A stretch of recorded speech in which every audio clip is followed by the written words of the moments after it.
بسم الله والصلاة والسلام على رسول الله. أصدقائي الأعزاء، أهلا ومرحبا بكم في قناتكم المفضلة قصص وحكايات. وقصتنا اليوم بعنوان وفاء الثعلب العجيب. يلا بينا على الحكاية. في قديم الأزمان كان يعيش ملك يحكم البلاد، وكان للملك بستان كبير رائع الجمال يفيض بأنواع كثيرة ونادرة من الأشجار، لكن أندرهم جميعا كانت شجرة تفاح تقف في منتصف البستان. فقد كانت الشجرة تطرح في كل يوم تفاحة واحدة ذهبية، ففي الفجر تتفتح الثمرة الصغيرة وتنمو في أثناء النهار حتى تنضج في المساء، وفي الفجر التالي تتفتح ثمرة أخرى، وهكذا حتى جاء وقت من الأوقات أصبحت الثمار فيه تختفي من على الشجرة في أثناء الليل، ولم يستطع أحد أن يمسك بسارق الثمار. لذلك صار الملك دائما يسير عابسا حزينا. وذات مرة طلب الملك ابنه الأكبر وقال له: أريدك أن تخرج الليلة لحراسة البستان، ولو استطعت أن تعرف سارق التفاح فلن أدخر شيئا من ثروتي لأكافئك، أما لو نجحت في الإمساك باللص فسوف أهبك نصف المملكة.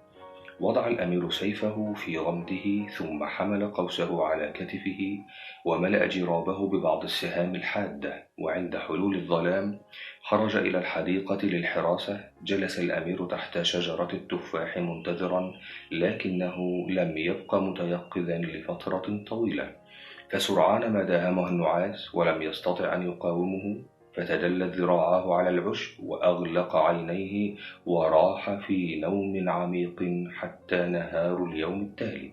وعندما استيقظ من نومه كانت التفاحة قد اختفت من على الشجرة.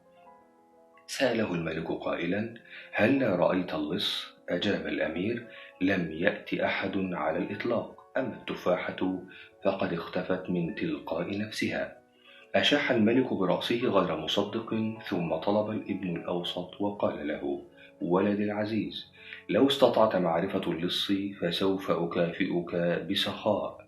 تسلح الأمير الأوسط كما فعل أخوه وخرج للحراسة في البستان، لكنه بعد فترة وجيزة غالبه النعاس وراح هو الآخر في النوم. وعندما استيقظ كانت التفاحة قد اختفت من فوق الشجرة. وفي الصباح سأله الملك: هل عرفت سارق التفاح؟ أجاب الابن الأوسط: لم أر أحدا هناك طوال الليل، ورغم ذلك فإن التفاحة قد اختفت من تلقاء نفسها. حينئذ قال الأخ الأصغر: اسمح لي يا أبي أن أخرج اليوم للحراسة، وذلك كي أعرف كيف تختفي التفاحة الذهبية من تلقاء نفسها. لكن الملك رد قائلا: لا أعتقد يا عزيزي أنك سوف تكتشف شيئا، فأنت ما زلت صغير السن، وإذا كان أخواك الأكثر خبرة منك لم يكشف السارق، فكيف تستطيع أنت أن تفعل ما عجز عنه؟ لكن إن أردت الذهاب فلك هذا. وعند حلول الظلام ذهب ابنه الأصغر للحراسة، وحمل معه أيضا السيف والقوس وبعض السهام، كما أخذ معه كذلك فروة قنفذ مليئة بالأشواك. ثم جلس تحت الشجرة ووضع على ركبتيه فروة القنفذ، وذلك حتى تنغزه أشواكها إن غالبه النعاس وسقطت يداه عليها. وعند منتصف الليل حط طائر ذهبي فوق الشجرة وهم بقضم التفاحة، وفي هذه اللحظة انطلق سهم الأمير من جعبته وأصاب الطائر في جناحه، فطار الطائر مبتعدا عن المكان، لكن ريشة ذهبية سقطت منه على الأرض، وظلت التفاحة سليمة على الشجرة. وفي الصباح سأل الملك ابنه قائلا: هيا أخبرني، هل استطعت القبض على السارق؟ رد الأمير: كلا، لكنه كان قريب المنال، وذلك بعد أن حصلت على جزء من ملابسه. ثم أخرج الأمير الصغير الريشة الذهبية وحكى لوالده ما جرى. فرح الملك كثيرا بالريشة الذهبية، فقد كانت فائقة الجمال والروعة، وكانت تشع من جوانبها بنور ساطع. حتى أنه وضعها في الصالة الملكية ليلا لتنيرها بمفردها بلا حاجة لأيها مصابيح أخرى. وقال بعض الأتباع من ذوي الخبرة والدراية إن هذه الريشة تعود إلى الطائر الناري، وإنها أثمن من كل كنوز المملكة. ومنذ ذلك الحين لم يحط الطائر الناري في البستان مجددا، ولم يختفي التفاح الذهبي من على الشجرة مرة أخرى. على الرغم من ذلك لم يعد هناك ما يسعد الملك أو يفرحه، فقد كان دائم التفكير في الطائر الناري، وصار مهموما لأن هذا الطائر ليس بحوزته، فتملك الحزن منه حتى شعر بالمرض يسري في قلبه. وفي أحد الأيام طلب أبناءه الثلاثة وقال لهم: أبنائي الأعزاء، أنتم ترون أن المرض يشتد علي يوما بعد يوم، لكنني على ثقة من شفائي لو أنني سمعت الطائر الناري يغرد في بستاني، فمن يستطيع منكم أن يحضر لي الطائر الناري حيا كي يغرد لي، فسوف أمنحه نصف المملكة وأجعله خليفتي من بعدي على العرش. تأهب الأبناء في الحال للذهاب في رحلة البحث عن الطائر الناري، ثم قاموا بوداع والدهم الملك وانطلقوا في طريقهم حتى وصلوا إلى غابة كبيرة، وساروا فيها فوجدوا أنفسهم أمام مفترق لثلاثة طرق. وهناك تساءل الأخ الأكبر: أي من هذه الطرق نسلكها؟ قال الأخ الأوسط: نحن ثلاثة وأمامنا ثلاثة طرق، فليأخذ كل منا طريقا منها، وعندما نفترق سوف يصبح من السهل علينا العثور على الطائر الناري. عندئذ قال الأخ الأكبر: لكن من فينا سوف يبدأ بالاختيار؟ صاح الأخ الأصغر: اختاروا أنتما في الأول، وأنا سوف أسلك الطريق الأخير. فرح الأخان الكبيران باقتراح أخيهما الصغير، واختار كل منهما طريقا له، ثم قال أحدهما: لنترك هنا علامة كي نعرف من يصل أولا إلى هنا، وكيف سارت الأمور مع الآخرين، وليغرس كل منا فرع شجرة في الأرض، والفرع الذي ينمو يكون إشارة على نجاح صاحبه في الحصول على الطائر الناري. نالت الفكرة استحسان الإخوة، فقام كل منهم بغرس فرع أمام الطريق الذي سوف يسلكه، ثم تفرقوا بعد ذلك. انطلق الأخ الأكبر في طريقه حتى وصل إلى ثلة مرتفعة عن الأرض، فتوقف أمامها وترجل من على حصانه تاركا له العنان ليرعى، ثم جلس على العشب وأخرج ما بحوزته من طعام وبدأ في تناول غدائه. في هذه اللحظة اقترب منه ثعلب عجيب الشكل وقال له: أرجوك يا سيدي، أعطني أي شيء آكله أنا الآخر، فإنني أتضور جوعا. لكن ما إن لمحه الأمير حتى شد قوسه وأطلق سهمه نحوه، ولم يعرف الأمير إن كان أصابه أم لم يصب، فقد اختفى الثعلب من المكان. وسارت الأمور بالمثل مع الأخ الأوسط، فعندما وصل إلى أحد الحقول الواسعة جلس فوق العشب يستريح، وأخرج ما في جعبته من طعام، ثم اقترب منه الثعلب العجيب الجائع راجيا أن يعطيه الأمير شيئا يأكله. وما إن أطلق الأمير سهمه نحو الثعلب حتى اختفى الثعلب من أمام ناظريه. أما الأخ الأصغر فقد توقف أمام مجرى نهر مائي صغير، وقد تملك منه التعب والجوع، فترجل من على حصانه وجلس على الشاطئ لينال قسطا من الراحة. وعندما بدأ بتناول طعامه رأى الثعلب العجيب يقترب منه شيئا فشيئا حتى صار على مقربة منه، ثم قال له: أرجوك أيها الشاب الطيب، أعطني شيئا آكله، فإنني أتضور من الجوع. أشفق الأمير على الثعلب وألقى له بقطعة من اللحم البارد قائلا: اقترب أيها الثعلب العجيب ولا تخف مني، فأنا أرى أنك أكثر جوعا مني، وما معي من طعام يكفي لكل منا. ثم قام الأمير بتقسيم الطعام إلى نصفين، وأعطى أحدهما للثعلب وأخذ الثاني لنفسه، فأكل الثعلب حتى شبع، ثم صاح: لقد أطعمتني وأشبعت جوعي، وسوف أرد لك هذا الصنيع. هيا امتطي جوادك واتبعني، وسوف أرشدك إلى الوسيلة التي تحصل بها على الطائر الناري.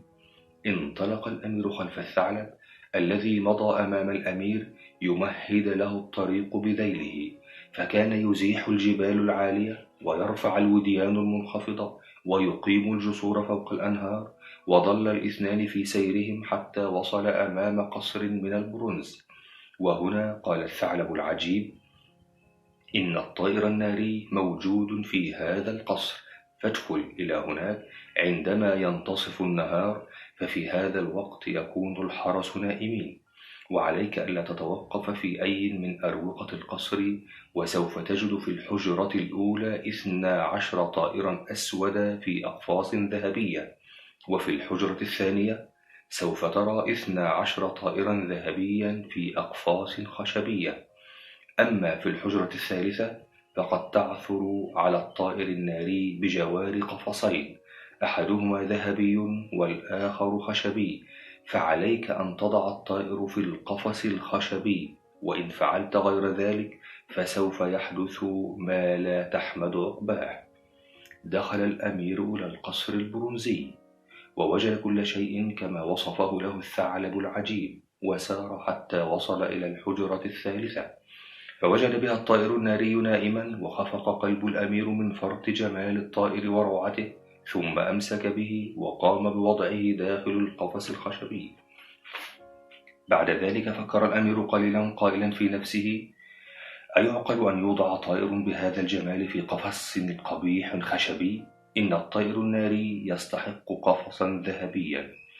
ثم قام الأمير بنقل الطائر من القفص الخشبي إلى القفص الذهبي، وما إن أغلق القفص حتى استيقظ الطائر وبدأ في الصفير بصوت عالي، وفي لمح البصر ارتفع صوت صفافير الطيور الأخرى تدوي في الحجرتين الأخريين، وانتبه الحراس عند البوابة لأصوات الصفافير، فاستيقظوا من نومهم وقبضوا على الأمير المسكين وساقوه إلى الملك الذي صاح غاضبا: من أنت أيها اللص حتى تواتيك الجرأة وتتسلل إلى قصري لتسرق طائري الناري؟ أجاب الأمير: أنا لست لصا يا مولاي، لكنني أتيت كي أقبض على لص تقوم أنت برعايته، فنحن نملك في حديقة قصرنا شجرة تفاح تطرح تفاحا ذهبيا بمعدل تفاحة كل يوم، ويقوم طائرك الناري بسرقة التفاح في كل ليلة. وقد مرض والدي الملك مرضا شديدا أصاب قلبه، ولن يبرأ من مرضه حتى يسمع طائرك الناري يغرد في بستانه، ولذلك فإنني أرجوك أن تعطيني إياه. رد الملك: تستطيع أن تأخذه لك بشرط أن تحضر لي بدلا منه الحصان ذا العرف الذهبي. عاد الأمير للثعلب وأخبره بما جرى معه. عندئذ قال الثعلب العجيب غاضبا: لماذا خالفت نصيحتي وأخذت القفص الذهبي؟ قال الأمير: لقد أخطأت بالفعل، لكن ذلك لن يغير من الأمر شيئا، فلا تغضب مني أرجوك، وأخبرني بما تعرفه عن الحصان ذي العرف الذهبي. قال الثعلب العجيب: أعرف عنه الكثير، وسوف أساعدك في الحصول عليه، فامتط جوادك واتبعني. ثم انطلق الثعلب من جديد يمهد الطريق بذيله أمام الأمير، ويزيل الحواجز والجبال حتى وصل أمام قصر مشيد من الفضة. وهناك صاح الثعلب العجيب قائلا: إن الحصان ذا العرف الذهبي موجود في هذا القصر، فادخل إليه عندما ينتصف النهار، فهذا هو الوقت الذي ينام فيه الحراس، وعليك ألا تتوقف في أي من أروقة القصر، وسوف تجد في الإسطبل الأول 12 حصانا أبيض اللون، على كل منهما لجام وسرج من الذهب، وفي الثاني سترى 12 حصانا أبيض فوق كل منهما لجام وسرج أسود. أما في الثالث فسوف تعثر على الحصان ذو العرف الذهبي، وعلى الحائط بجواره سرجان ولجامان معلقان، أحدهما ذهبي والآخر من الجلد، فعليك أن تترك السرج واللجام الذهبيين معلقين في مكانهما، وخذ الآخرين المصنوعين من الجلد، وإن لم تنتبه إلى ذلك الأمر فسوف يحدث ما لا تحمد عقباه. دخل الأمير إلى القصر الفضي ووجد كل شيء كما وصفه له الثعلب، فسار حتى وصل إلى الإسطبل الثالث، ووجد الحصان ذا العرف الذهبي واقفا يأكل في معلف فضي. كان الحصان رائع الجمال حتى أن الأمير لم يستطع النظر إليه طويلا. ثم أخذ الأمير السرج الجلدي المعلق من فوق الحائط واللجام الجلدي أيضا، ووضعهما على الحصان الذي ظل ساكنا كالخروف. وهنا نظر الأمير إلى السرج الذهبي المعلق، ورأى اللجام الذهبي المرصع بالأحجار الكريمة، فانبهر بهما وقال لنفسه: هل من المعقول أن أضع هذا السرج القبيح واللجام الجلدي على حصان بديع مثل هذا الحصان؟ كلا، إن الحصان ذا العرف الذهبي يناسبه سرج ذهبي ولجام ذهبي. ثم نزع السرج واللجام الجلديين من على الحصان، ووضع مكانهما السرج واللجام الذهبيين. وما إن شعر الحصان بهما حتى أخذا يصفر بصوت عالي ويرفس الأرض بحوافره، وفي لمح البصر مضت بقية الخيول بالاسطبلات المجاورة في الصهيل هي الأخرى، حتى أحدثوا جلبة عالية أيقظت الحراس من نومهم، فأسرعوا بالقبض على الأمير والوقوف به أمام الملك. نظر الملك شزرا إليه وقال: من أنت أيها الأحمق حتى تتجرأ وتتسلل داخل قصري متخطيا حراسي كي تسرق حصاني ذا العرف الذهبي؟ أجاب الأمير: لست لصا يا مولاي الملك، لكنني قمت بهذا العمل رغما عني. ثم حكي للملك ما حدث معه، وكيف أن ملك القصر البرونزي طلب منه الحصان ذا العرف الذهبي حتى يعطيه بدلا منه الطائر الناري لذلك، فهو يأمل أن يوافق الملك على إعطائه الحصان. وهنا قال له الملك: يمكنك الحصول عليه بشرط أن تحضر لي بدلا منه العذراء ذات الشعر الذهبي التي تسكن القصر الذهبي الواقع على شاطئ البحر الأسود. كان الثعلب العجيب ينتظر الأمير في الغابة، وما إن رآه قادما بدون الحصان حتى صاح فيه غاضبا: ألم أقل لك من قبل أن تترك السرج الذهبي وتأخذ الجلدي؟ يبدو أنني عبثا أحاول معك، فليس من الممكن مساعدة من لا يستمع للنصح. قال الأمير راجيا: لا تغضب مني أيها الثعلب العجيب، أنا أعترف بخطئي، ولكني أرجو أن تساعدني في هذه المرة. قال الثعلب: حسنا، سوف أساعدك مرة أخرى، لكنها المرة الأخيرة، فإذا نفذت ما أقوله لك يمكنك أن تصلح ما أفسدته بقلة حكمتك. هيا امتطي جوادك واتبعني.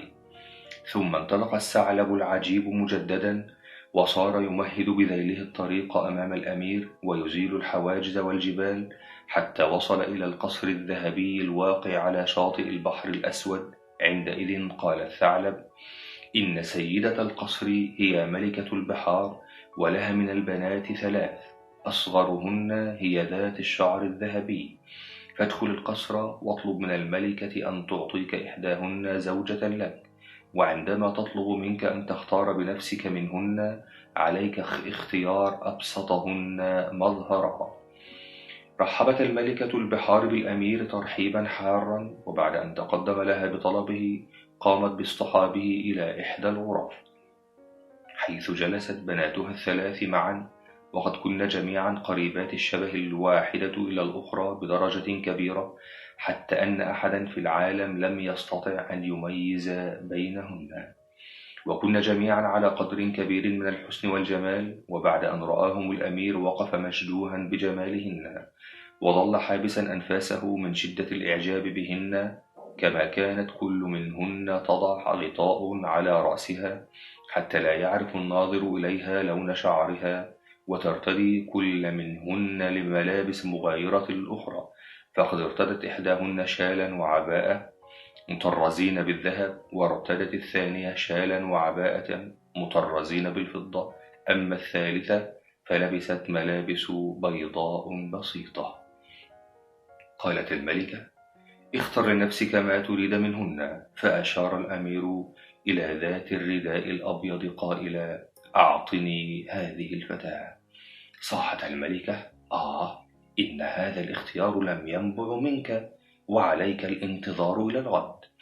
لم يستطع الأمير النوم من شدة القلق الذي انتابه، وصار يفكر في نفسه: يا ترى ما الذي سوف يحدث في الغد؟ ومع بزوغ أول شعاع للشمس خرج الأمير إلى حديقة القصر، فما إن وطأت قدماه الحديقة حتى ظهرت أمامه من حيث لا يدري ذات الرداء الأبيض، وقالت له: إن أردت اليوم أن تتعرف علي من بين الأخريات، فعليك أن تنتبه جيدا إلى الذبابة التي سوف تحوم حولي لتميزني بها.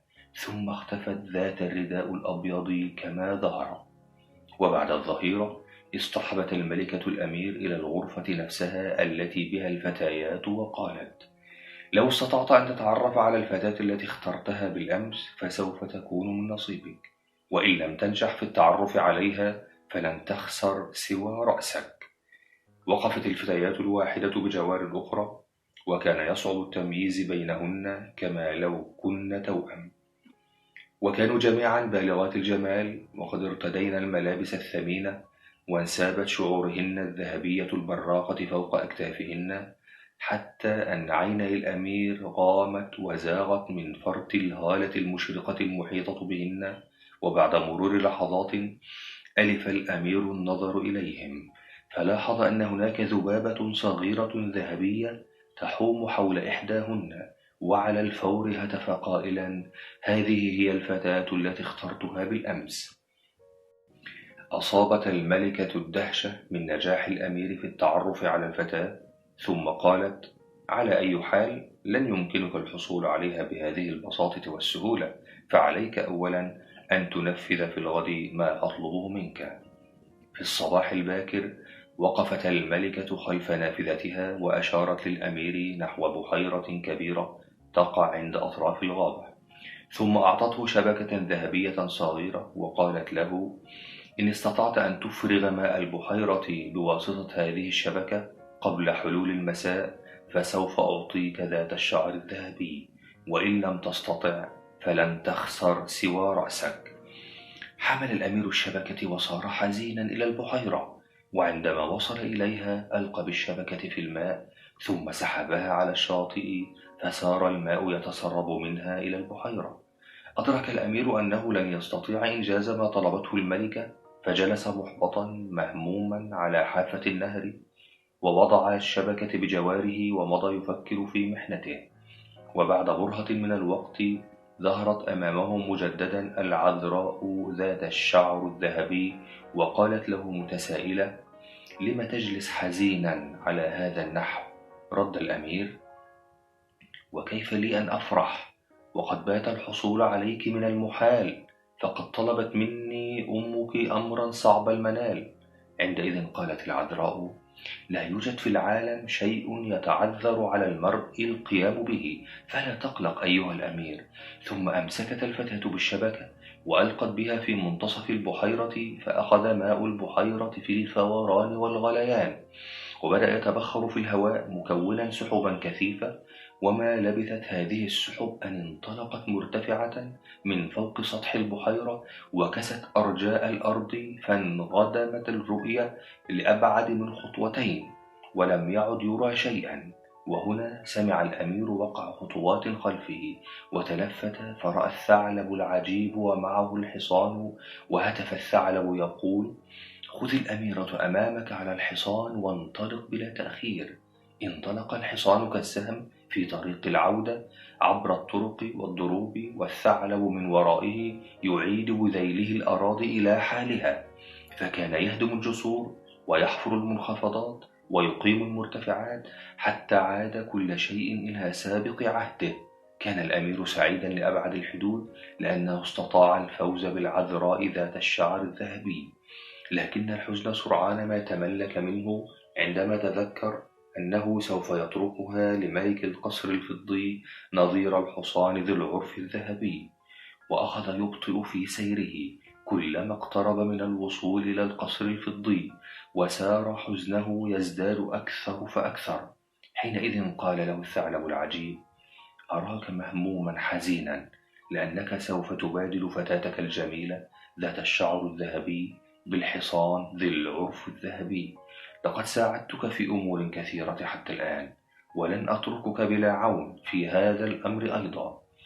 ثم دار الثعلب عدة مرات حول نفسه في الغابة، وقام بحركات سحرية تحول على أثرها إلى فتاة بشعر ذهبي، هي صورة طبق الأصل من العذراء التي أتى بها الأمير.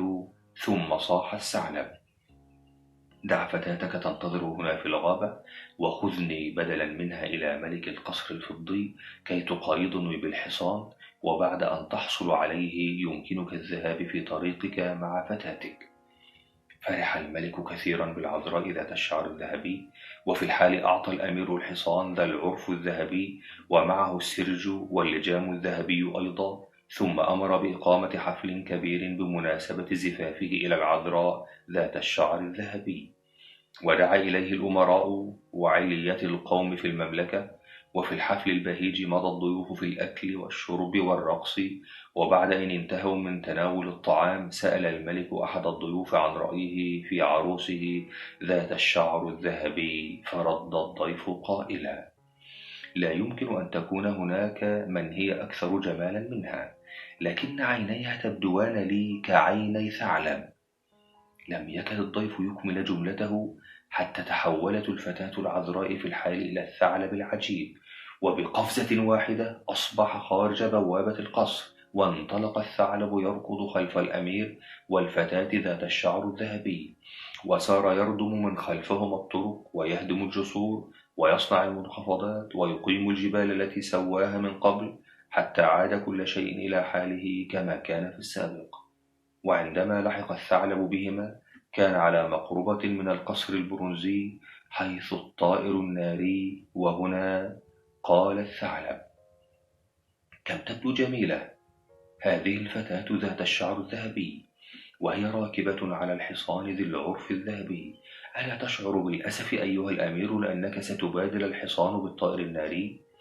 قال الأمير: بالطبع أشعر بالأسف لأجل ذات الشعر الذهبي، وأريدها أن تحتفظ بالحصان، لكنني مضطر لمبادلته بالطائر كي يستعيد والدي عافيته ويشفى من مرضه. قال الثعلب: يمكنك الاحتفاظ بفتاتك وحصانك أيها الأمير الطيب، وسوف أحصل لك على الطائر الناري، وكما ساعدتك في السابق يمكنني تقديم العون لك في هذه المرة أيضا. ثم قام الثعلب بالقفز حول نفسه في حركات سحرية كالسابق، وسرعان ما تحول هذه المرة إلى حصان ذي عرف ذهبي يشبه تماما الحصان الذي تجلس عليه ذات الشعر الذهبي. ثم صاح قائلا: والآن خذني إلى ملك القصر البرونزي وبادلني بالطائر الناري، وبعد أن تحصل عليه يمكنك المضي قدما في طريقك. اغتبط الملك كثيرا للحصول على الحصان ذي العرف الذهبي، وفي الحال أعطى الطائر للأمير ومعه القفص الذهبي، ثم عاد إلى قصره العديد من السادة والأمراء ودعاهم كي يتباهى أمامهم بالحصان ذي العرف الذهبي. وعندما سألهم عن رأيهم في الحصان قال أحدهم مجيبا: إنه حقا رائع الجمال يا مولاي، ولا يمكن أن يكون هناك حصان أروع منه في العالم بأسره، لكن ذيله يبدو لي كذيل ثعلب لا ذيل حصان. وفي لمح البصر انقلب الحصان إلى الثعلب العجيب، وبوثبة واحدة أصبح خارج بوابة القصر، وانطلق في أثر الأمير وذات الشعر الذهبي، ومدى يردم بذيله الطرق التي سبق ومهدها من قبل، وأخذ يركض كالسهم حتى لحق بهما عند المجرى المائي حيث التقى الأمير لأول مرة. وهنا قال له: الآن أصبح لديك أكثر مما كنت تتمنى، فقد حصلت على الطائر الناري والعذراء والحصان، ولم تعد بحاجة إلي. فعد إلى ديارك في سلام، ولا تتوقف في أي مكان، وإلا فسوف يحدث لك ما لا تحمد عقباه. اختفى الثعلب، ومضى الأمير في طريقه حاملا في يده الطائر الناري داخل القفص الذهبي، وبجانبه سار الحصان ذو العرف الذهبي بالسرج واللجام الذهبيين، وعلى صهوته العذراء ذات الشعر الذهبي.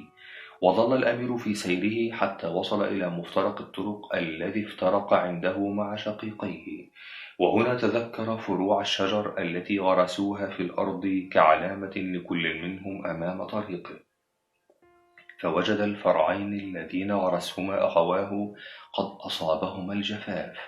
أما العود الذي غرسه بنفسه فقد نما حتى أصبح شجرة كبيرة كثيفة الظلال، ففرح كثيرا بها. ولما كان التعب قد نال من الأمير ومن الفتاة ذات الشعر الذهبي من جراء الرحلة الطويلة، قرر أن يستريح تحت ظلال هذه الشجرة، فنزل من على حصانه وساعد ذات الشعر الذهبي على الترجل من على الحصان ذو العرف الذهبي، وربط الحصانين إلى الشجرة، وعلق القفص الذهبي بالطائر الناري فوق أحد فروعها. ولم يمض كثيرا من الوقت حتى غلبهما النعاس وراحا في نوم عميق.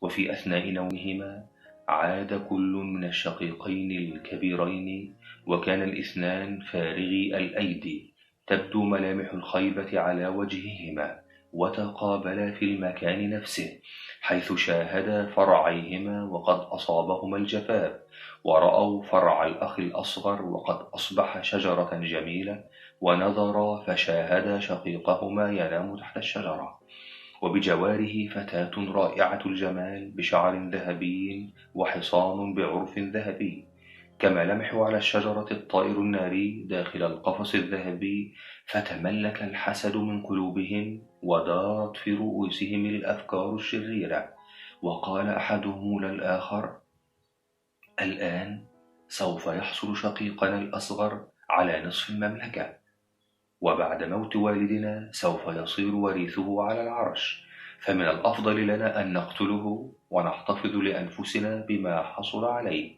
فتأخذ أنت لنفسك ذات الشعر الذهبي، وأنا آخذ الحصان ذو العرف الذهبي، أما الطائر فيمكننا أن نعطيه لأبينا كي يشدو له، ونقسم فيما بيننا المملكة بالتساوي.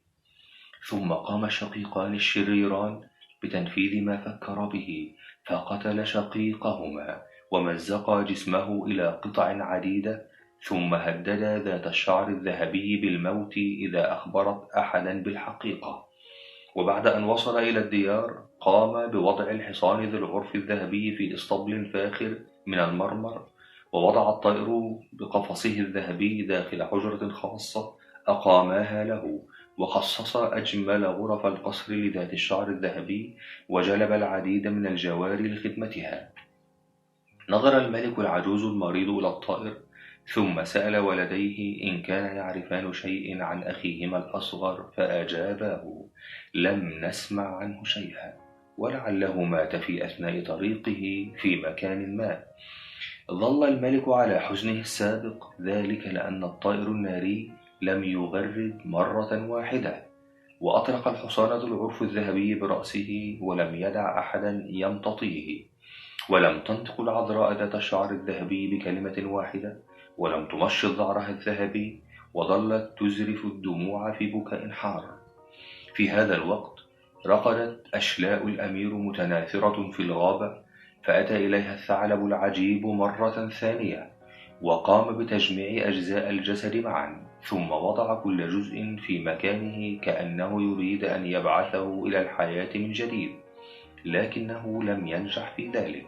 وهنا رأى الثعلب غرابا كبيرا ومعه آخران صغيران، وصارت الغربان تحوم حول جسد هذا الأمير، فاختبأ الثعلب بين العشب حتى حط أحد الغرابين الصغيرين على الجسد وتأهب لينهش منه.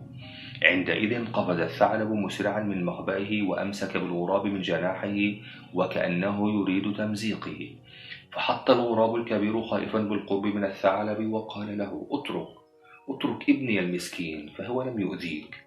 وعندما يأتي وقت تحتاج إلي سوف أرد لك الصنيع. قال الثعلب: أنا الآن في حاجة إليك، فأحضر لي من البحر الأسود بعضا من الماء الميت والماء الحي، وعندئذ سوف أترك صغيرك حرا. وعده الغراب بأنه سوف يطير ويحضر له الماء في الحال، وابتعد محلقا على الفور. وظل الغراب طائرا في الفضاء 3 أيام و3 ليالي، وعاد بعدها إلى الثعلب وهو يحمل في فمه خيشومين من خياشيم السمك مملوءين بالماء، في أحدهما الماء الميت، وفي الخيشوم الآخر الماء الحي. وتركهما بجانب الثعلب، فأفلت الثعلب الغراب من بين أنيابه، ورفرف الغراب بجناحه وانطلق محلقا مع الغراب الآخر. وأخذ الثعلب الخيشومين المملوءين بالماء، ووضعهما الواحد بجوار الآخر، ثم رش جسد الأمير بالماء الميت، فالتصقت أجزاؤه تماما، وأصبح جسدا كاملا بلا ندبات ولا جروح.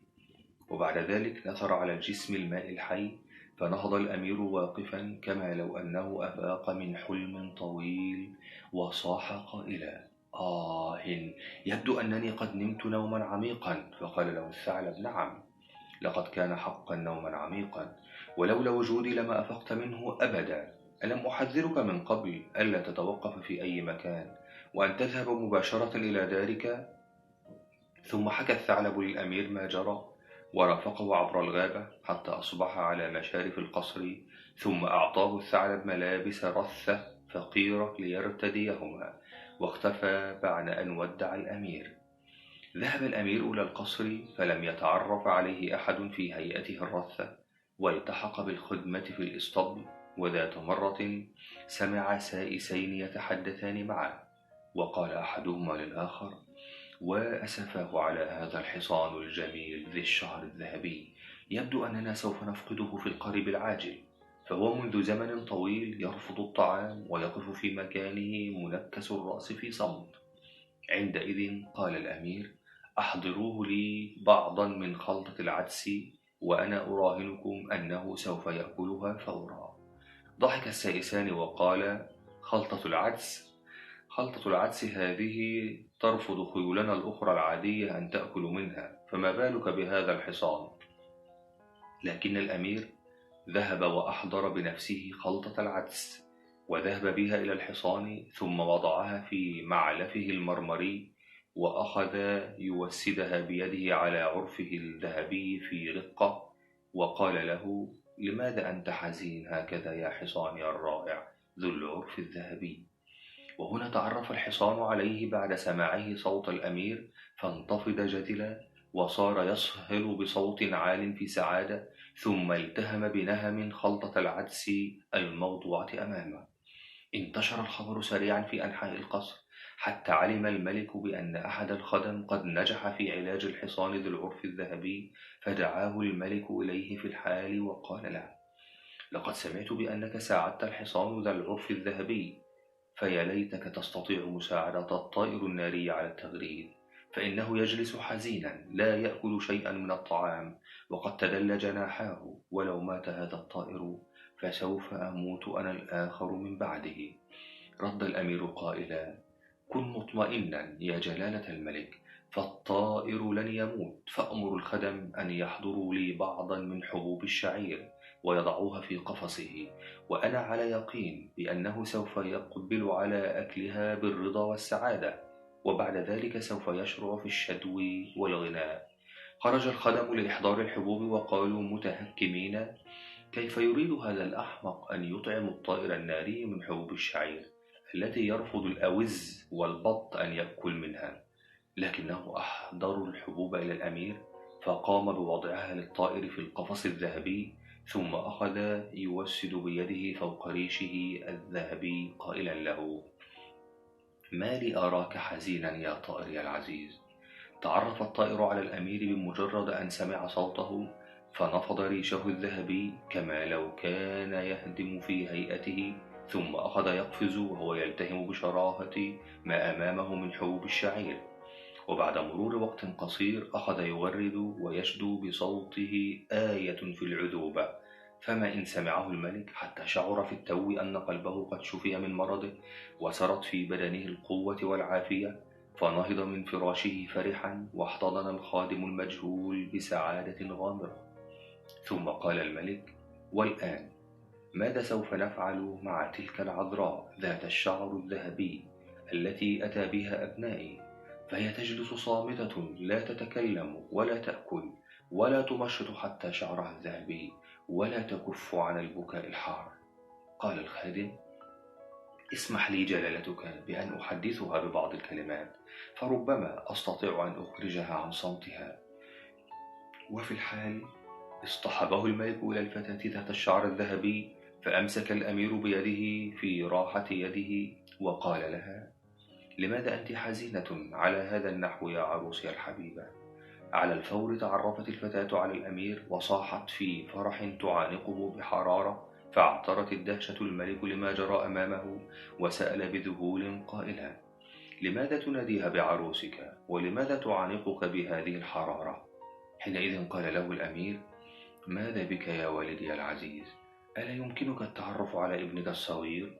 أنا الذي أحضرت لك الطائر الناري والحصان ذا العرف الذهبي، وأيضا هذه الجميلة ذات الشعر الذهبي، ولم يحضر شقيقاي شيئا منهم. ثم قص الأمير على الملك كل ما جرى، وأضافت ذات الشعر الذهبي قائلة: لقد هدداني شقيقاك بالموت لو أنني فضحت أمرهما. وقف شقيقان يرتجفان ذعرا بعد أن علم بافتضاح أمرهما، ولم يستطعا أن ينطقا بكلمة واحدة، وكان الملك حانقا عليهما لما فعلاه من شر، فأمر بإعدامهما بلا رحمة أو شفقة. ثم تزوج الأمير بالعذراء ذات الشعر الذهبي، وحصل على نصف المملكة من أبيه، ثم ورث عرشه بعد وفاته، وحصل على النصف الآخر. انتهت حكايتنا، وانتظرونا في الحكاية الجاية.